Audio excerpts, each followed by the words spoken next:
Hi, I'm Jonathan, and today on Hanging Out with the Guides, we have Alaisha Capers. Alaisha, thanks for joining me today. Thanks for having me. Alaisha is a life adversity and success coach. So, Alaisha, tell me about who you are and what you believe your role is in this life. When you leave this world, what impact do you want to have left?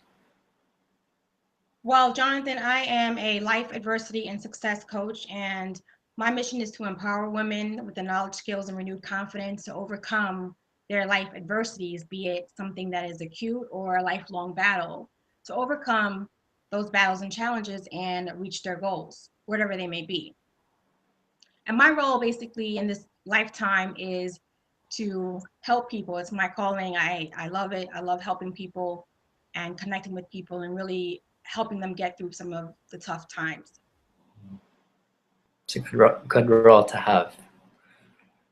So how did you get to where you are today? Tell me some of the key parts of your story that might allow people wherever they are in their own paths to relate to you and the path you traveled to where you are now.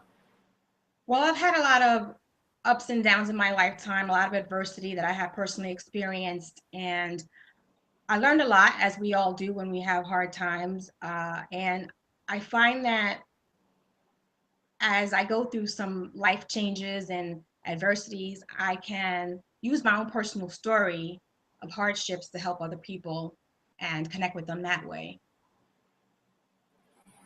Ultimately, obviously, that it seems like that's the theme of things that we come here, we experience our own things, we learn from our experiences, and then we're fantastic guides to others who are experiencing related things. Right. What are some of the most important lessons you've learned on your journey, and who have been some of your greatest teachers? I've learned to be more present, be in the moment, not be so focused on my past, or fixated on the unknown future. So I really learned how to just be in the moment. And I really learned to appreciate that moment. It's not to say that I don't have goals or aspirations, which are great to still have, but I can be present in this very moment. Some of my greatest teachers have been Eckhart Tolle, not sure if I'm saying his name correctly, but he's the author of A New Earth and The Power of Now, which are two great books. I highly recommend if people have not read those. Also, Don Miguel Ruiz, who wrote the Four Agreements, and one of the most famous role models for me is Oprah Winfrey, of course. I love Oprah, and she has inspired me in so many different ways. So those are some of the people that have helped shape my life on a personal level. Mm. Um, how did you come across these teachers? What was your journey like that you ended up being drawn to these people and that they impacted you? Right. Well, starting with Oprah Winfrey, I mean, I remember growing up watching her on the Oprah Winfrey show. And so that's where it probably started. And I said, wow, this woman is amazing. And what I got to appreciate about her is that she is so authentic and she's so real and she's her.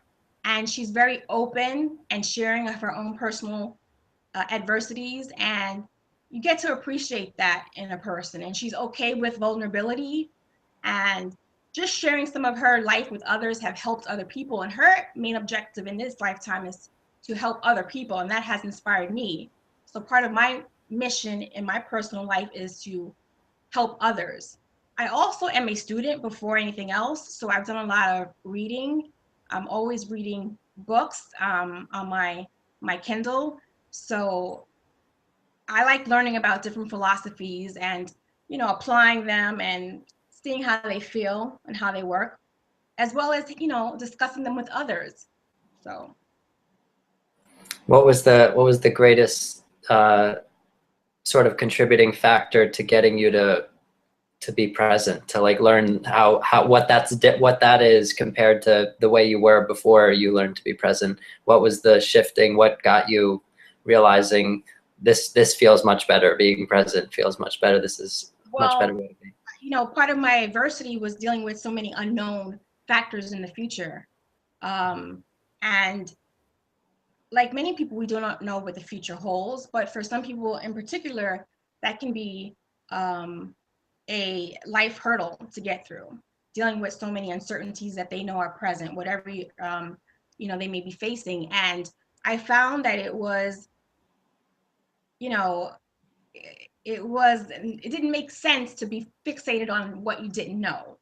It serves no purpose to be using your energy. Your energy is a important, valuable resource, and when you worry about the future, it's a burnout. I mean, I thought, well, I could probably use this energy for something better. So I began to stay in the moment. I always been a tea drinker. I've always been a tea drinker and a tea lover. And I also found that drinking tea was a comfort to me. And that was kind of like a way for me to be mindful in this very present moment.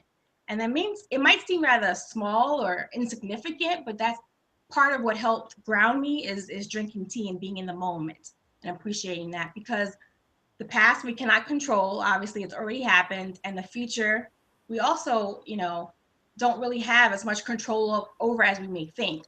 So it's pretty it made sense. It made sense to me. Just be focused on this very moment. That's what we have, is this very moment. It's good to find the things that bring us to the moment. Like for you, you said drinking tea. It's, Right. when we find the right things, we find the activities, the things that just ground us, anchor us, bring us to the present. Right. So what is the purpose of life? What have you concluded is the purpose of life? Why are we here?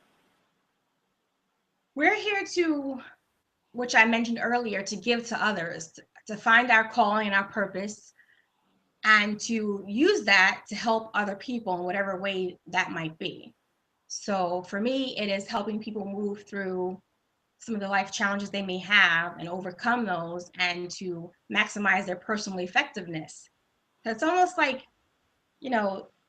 just giving of yourself, and how contagious that is. It's really powerful when you think about it. So Mm-hmm. everybody has a calling and a purpose and a passion, and I love the idea of using that to uplift, fallen humanity. So When we're in our passion, then it just naturally uplifts people, no matter what it is. It's like we're giving just by being, ourselves most fully. right. Agreed. So tell me about God. Who or what is God, and what is our relation to such a source or being, or however you think of this? Well, I used to ask a lot of questions, to myself in my own head about that. And my thoughts about God has evolved and continues to evolve. But I think most importantly to me is that I don't have a lot of the answers. And I am comfortable with not having the answers. And so even being comfortable with not having the answers in itself is God. So, God is being comfortable with what is and what isn't, and the unknown and what we know. It's just not a matter of getting questions answered, but being just comfortable. That's God. God to me is also sitting on my deck in the backyard, listening to the woodpecker peck on the tree. To me, that's God. God is also doors closing for you. You may have had hopes for certain things, dreams, prayed even for certain things to manifest that never happened, and even doors closing for a person is God. So God is many things. I like it. The immediate going to the idea that God is an experience. It's an experience of many things. It's the experience of letting go of things, of bringing things in, of letting things be what they are, and Right. and not trying to make them something different. Right. I like it. So how does the universe work? What are the most fundamental rules or laws by which everything in the world operates? I kind of find that many things have an opposite, I would say. I don't want to say nothing exists without its opposite, because there might be something out there, but many things have an opposite. Like, there's cold and there's hot, um, so many things have an opposite to it. Motivation. Sometimes I'm really focused on how to get people motivated and inspired. I actually have an ebook on Amazon through Kindle. Yours truly, Mighty Motivation: How to Get Motivated and Stay Inspired. And one of the things that I talk about in my book is that motivation, it's a full spectrum. Sometimes you're going to be very motivated, you're going to be really pumped up, you're going to be really excited about life and your goals and such. And other times you may not have motivation at all. And I think that is actually one of the realities of the universe, is that there are opposites. So, and hopefully more often than not, you will find yourself in that example being motivated, more motivated than not for that example. But yeah, there are lots of opposites. And so that's one of, I think, the laws of the universe. What do you do with, what would you say that you would do with that information, with the idea that there are opposites? If that's a rule, then what would we do with that rule? How can we use that? How can we apply it? Well, not really being so resistant to various parts of the spectrum. I think sometimes it's that moving towards acceptance and being okay with where we are on that spectrum, or how things are opposite. It's also an awareness, in a sense, that there is something other than what is. So, there's something other than white, there's something other than black, there's something other than Arctic temperatures, it's the idea that there is something else other than what we know. And I think that's a good example to apply in life. We don't really know everything. So it's about what we don't know. And there's always something else to that, what we don't know. And then to tie it into what you were saying earlier, that if you're experiencing some kind of adversity, that the opposite is available to be experienced, that something other than what you know is available. Right, exactly. Yeah.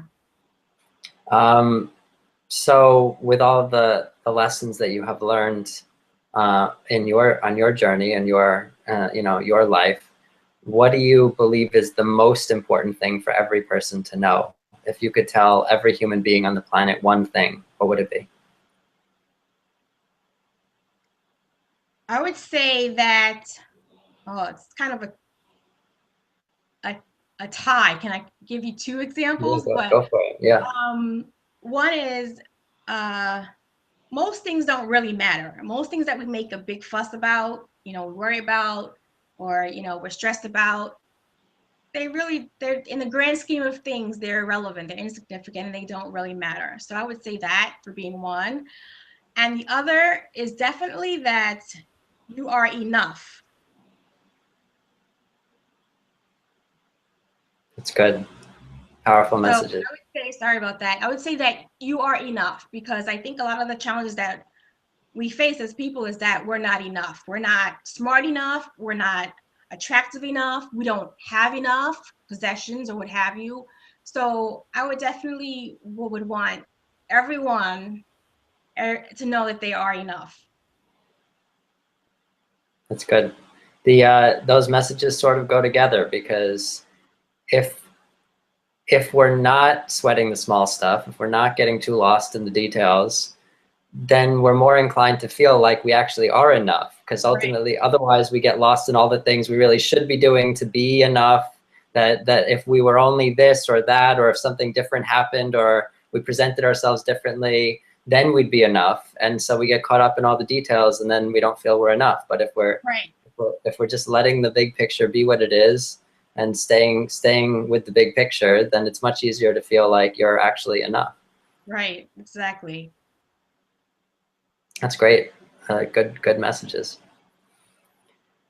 So yeah, so thank you. This was, I mean, we've just wrapped up these questions here. So thank you so much, Alaisha, for your time and for sharing your story and lessons with me today.